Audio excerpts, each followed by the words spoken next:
bem? Espero que todos estejam bem. Vamos para mais um dia de palavra aqui rapidinho. Uma palavra de Deus para o nosso coração.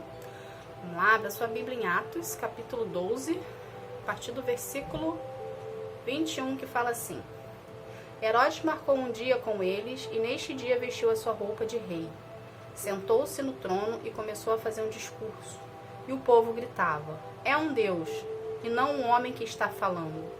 No mesmo instante, um anjo do Senhor feriu Herodes. Pois ele aceitou a honra que só Deus merece. E ele morreu comido por vermes. Gente, o que a gente aprende disso aqui? Tá? Eu não sei se você já teve a oportunidade, mas na Bíblia existem algumas histórias de pessoas que tentaram ser deuses, tentaram ocupar o lugar de Deus. Tá? Ninguém ocupa o lugar de Deus, ninguém pode ser Deus. Todas as pessoas que tentaram, elas foram tombadas. Ou elas foram mortas, como Herodes, ou elas foram expulsas, como Lúcifer, né? Que era um querubim de Deus. E estava ali, né? Adorando ao Senhor.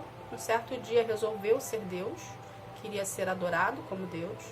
E Deus expulsou ele do paraíso. Todos nós conhecemos essa passagem, né? Mas se você não conhece, foi assim que nasceu, vamos colocar assim, né? Nasceu o inferno, né? Porque o Satanás, diabo, era um ex-anjo de Deus, vamos colocar assim, ele queria ser Deus, né? Deus o expulsou, mas não é isso que a gente quer falar aqui, tá? Tô apenas explicando para vocês. Então, o que a gente aprende disso aqui? Tá? Ninguém ocupa o lugar de Deus. Deus é soberano, tá? Não existe ninguém maior, mais poderoso do que Ele. Deus está acima de tudo e de todos. Então, Deus está acima da religião que você frequenta, Deus está acima da filosofia que você acredita, Deus está acima das crenças limitantes que você aprendeu no decorrer da sua vida, Deus está acima disso. Tá? O Deus da Bíblia, Ele é poderoso, Ele é soberano, Ele é o eu sou. E ninguém está acima dele. Ele está acima de todos. Tá bom? Então, o que a gente aprende disso aqui? Tá? Não queira ser Deus. Não queira se vangloriar, não queira se ensoberber, não queira ter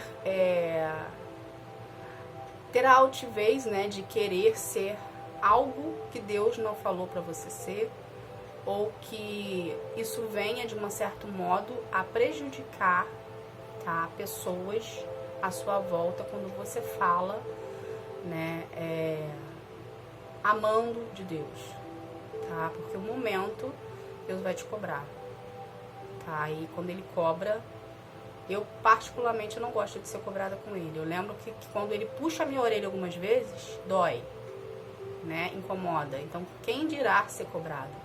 Tá? Então, não queira fazer algo que venha desagradar o coração de Deus, tá?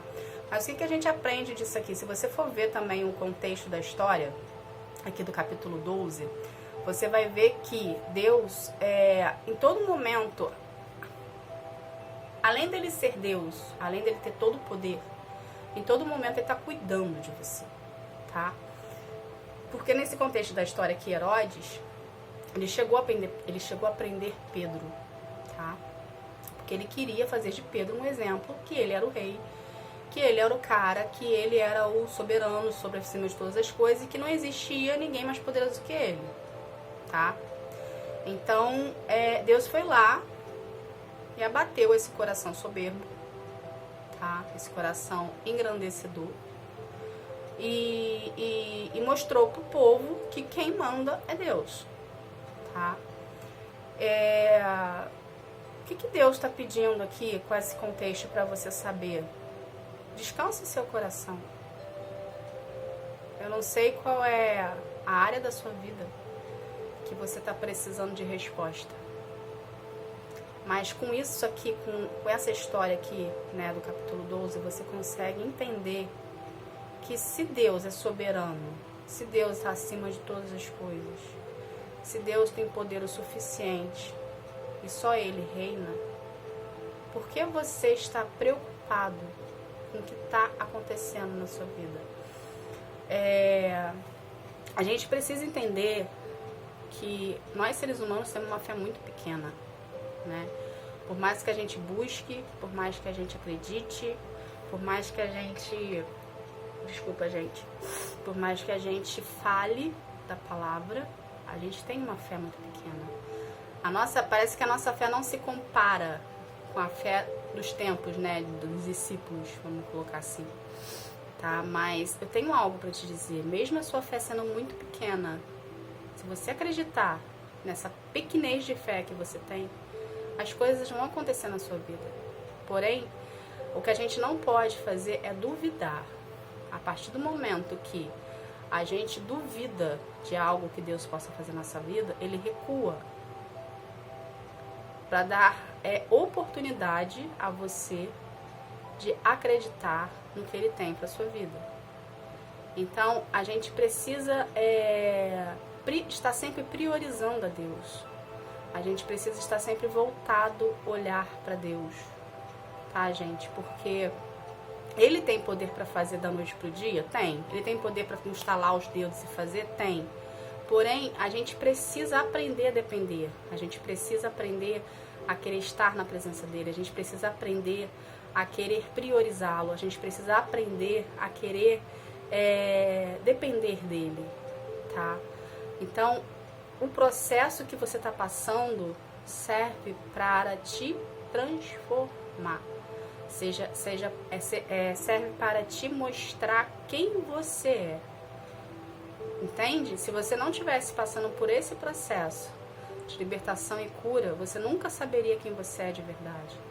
Então Deus, através do processo, está te mostrando quem você é, quais são suas falhas, quais são os seus medos, quais são os seus anseios, quais são os seus sonhos, quais são os sonhos que estão adormecidos dentro de você, que Ele quer reavivar para você vir a usufruir. Entende? Então, quanto mais você priorizar a Deus, mais as coisas vão acontecer na sua vida e mais a sua fé vai estar fortalecida. Lembrando que Deus age por intermédio da fé.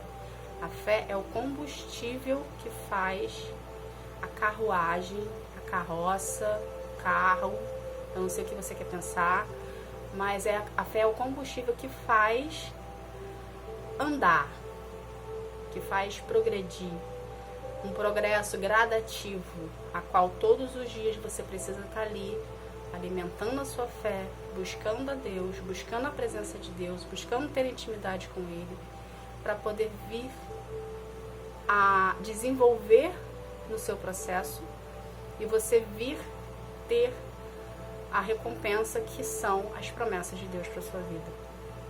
Tá bom? Então, pega essa palavra de agora, tá? É capítulo 12, do 21 ao 23. Leia, medita sobre essa palavra e você vai ver a soberania de Deus sobre todas as coisas. Se Deus é soberano sobre tudo, você não precisa ter medo, você não precisa temer, você não precisa ter receios, você não precisa ter o e se.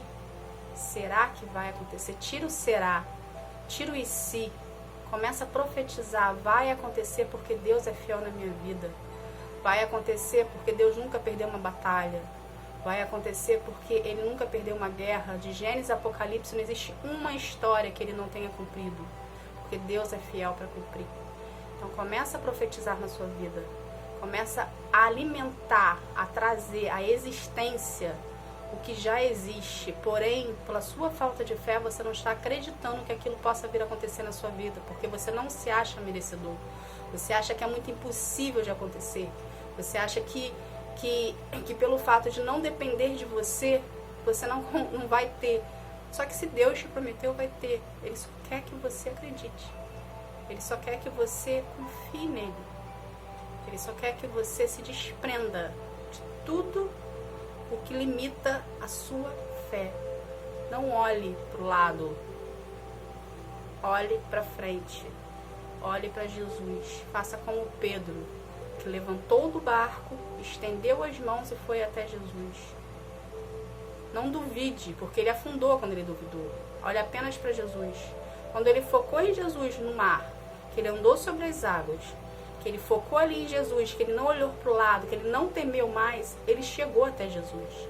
Então seja você essa pessoa hoje, que olhe para Jesus e siga em frente, sem olhar para o lado, sem olhar para a circunstância, sem olhar para o que estão falando, sem escutar o que está falando, sem se preocupar. Apenas siga em frente em direção a Jesus. Você exercendo a sua fé, um milagre vai acontecer. Tá bom? Deus abençoe vocês. Fiquem na paz. Tchau, tchau.